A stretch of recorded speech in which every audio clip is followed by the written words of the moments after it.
Nagkaroon na po ng mutual agreement sa pagitan ng big time promoter Bob Arum dito sa mga Japanese promoter ni Naoya Inoue. Ay napag-usapan, nalalaban muli itong si Inoue sa huling pagkakataon sa baluarte nito sa Japan kontra dito sa knockout artist na si Luis Neri. Pagkatapos nito ay obligado na po itong si Inoue na pumunta ng Amerika upang doon naman kumbaga magpakilala.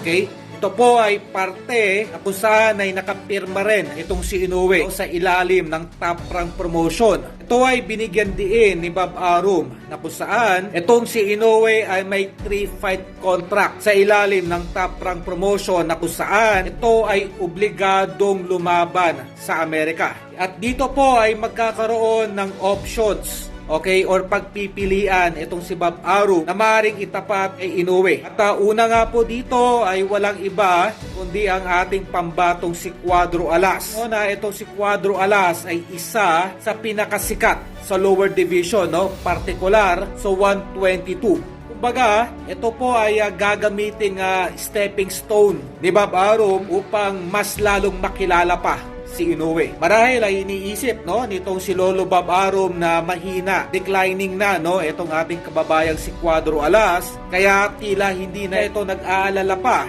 na ibangga ito sa kanyang alagang si Inoue. Ganoon pa man ay hindi po pinag-uusapan dito kung matatalo ba ni Alas o hindi itong the monster na si Inoue. Okay? Ang main point dito ay sigurado na na itong ating pambatong si Cuadro Alas ay gagawing first option nitong Top Rank Promotion upang mas madaling maipakilala pa itong si Inoue sa Amerika. Para po sa kalaman ng lahat, hindi po gaanong napansin sa Amerika yung huling laban ni Alas sa Japan kontra kay Ogoni. Sa madaling salita, ang iniisip po ngayon ng lahat ng mga American boxing fans ay itong si Cuadro Alas ay tila malahalimaw sa performance. Kumbaga, ang huling impression nila dito kay Alas ay yung huling laban pa nito kay Solani Tete, Duke Maika at kontra dito kay Rigundo. Ako saan ay kitang-kita yung pagkahalimaw ni Cuadro Alas noong mga panahon na yon. Kumbaga, yun ang impression na nananatili pa rin ngayon sa mga American boxing fans. At yun ang sasamantalahin ni Bob Arum